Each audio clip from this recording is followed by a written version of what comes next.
Semiconductors rallying back fiercely as the SMH up nearly 5% on the day. Triple Qs up just under 2%, and the S&P up just under 1%.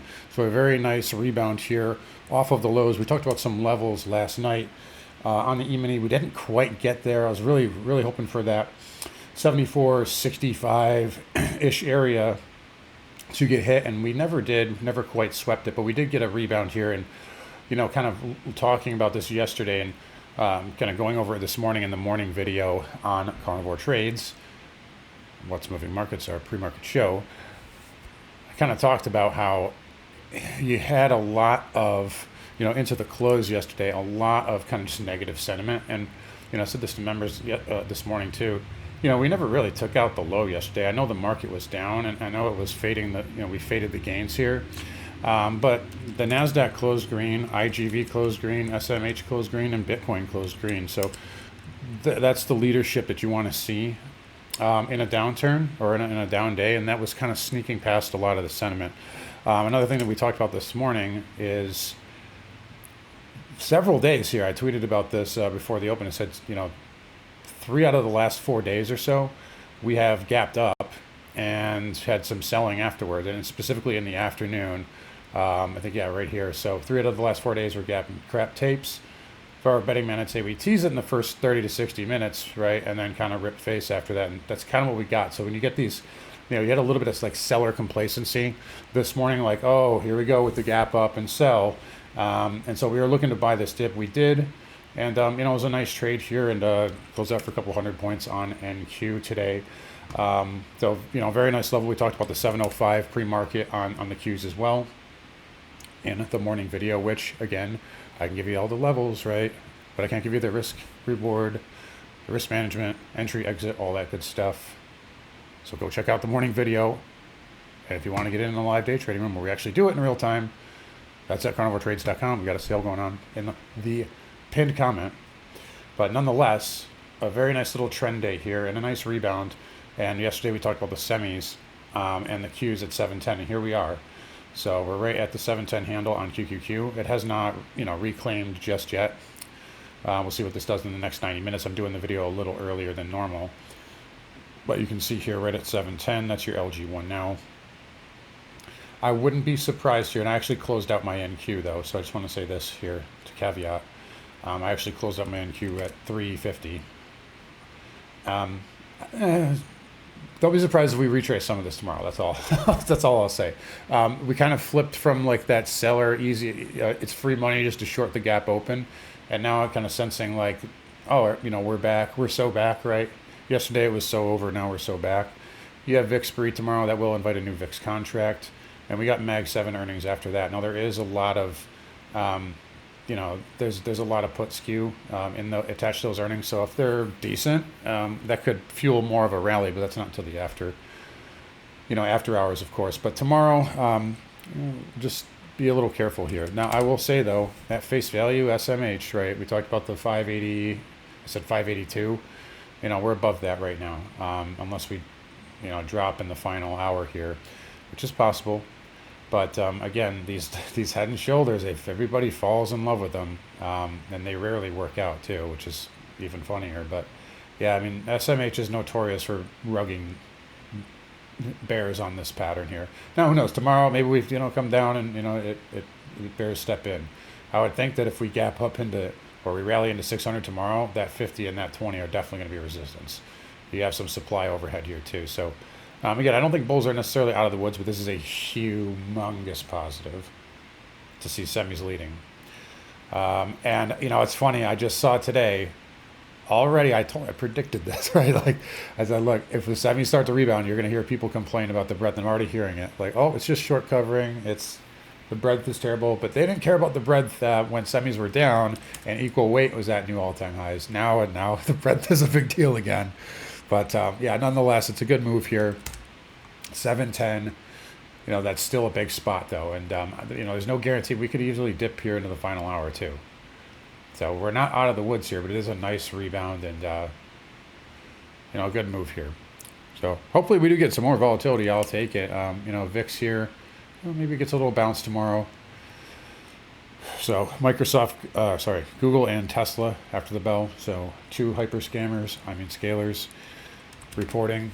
S&P here, obviously 7,500 LG. One above that, path of least resistance is back to the, test the highs. And the Qs still have some work to do, but, they're getting there, at least for now.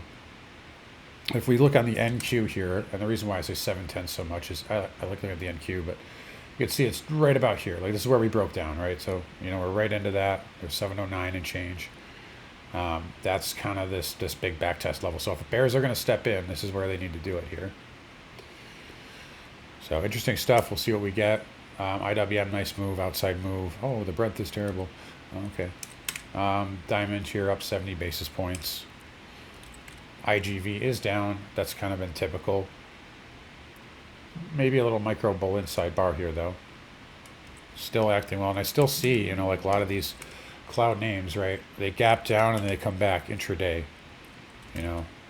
That's different from what they've been doing for months. But nonetheless, hanging in there. Transports were up today as well. That may be putting in a flag of its own. And TLT got hammered early, but it did bounce off the lows. I don't really have much for this here. You did go, this is an important spot, 83.50, because you bottomed here, you bounced, and then they retested it right there intraday, and the bears failed. So there's institutional money sitting right here. So it did bounce there. That's not good enough for me to take a trade, though. It just isn't.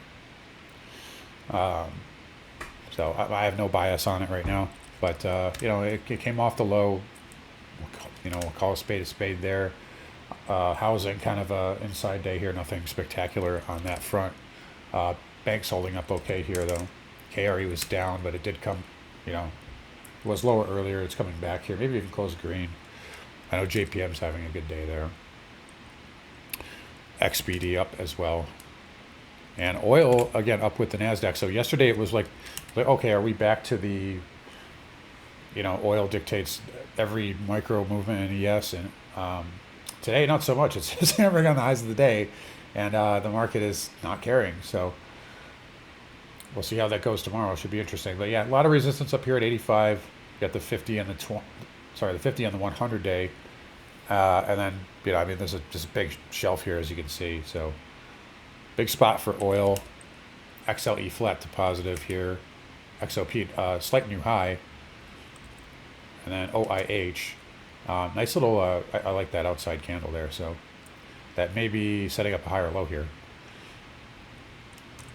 DXY up 24 basis points. So it's threatening a breakout here.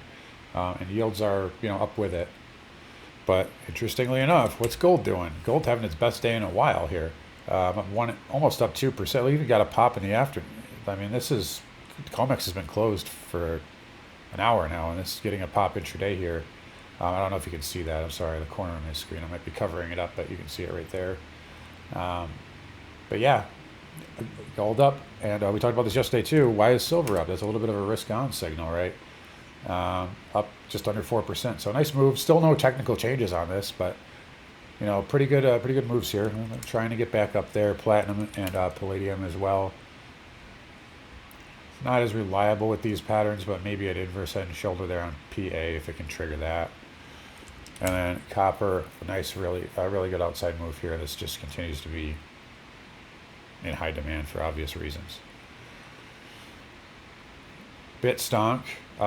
We'll never see 69,000 again in our lifetime, because every time we try to get up there, every time we try to have a breakout day, it just can't. We'll see what it does. It's pulling back here intraday, but we'll see. Maybe it finishes strong. It's still a good breakout here. We'll see. I think tomorrow could be tricky, but good move there. We talked about that yesterday as well. It was green in a down tape. Bull inside bar is playing out.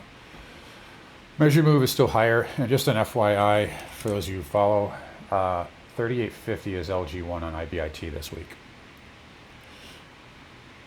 So that would imply a little bit higher. But outside of that, nice rebound here. I won't fall in love with it just yet, but it's a nice move. And, and Q led it. That tipped us off yesterday. So everybody got bearish into the close. And we didn't even test the low. So it's kind of easy to see that rug pull is coming on a gap and trap tape. So we'll see what we got here. ES or SPX above 7,500 is a positive. You still got to hold that 710 area and break out above it and hold up above it. So, anyways, guys, we'll wrap it up here. You guys take care. Don't forget to come find me on carnivoretrades.com. See you guys all tomorrow.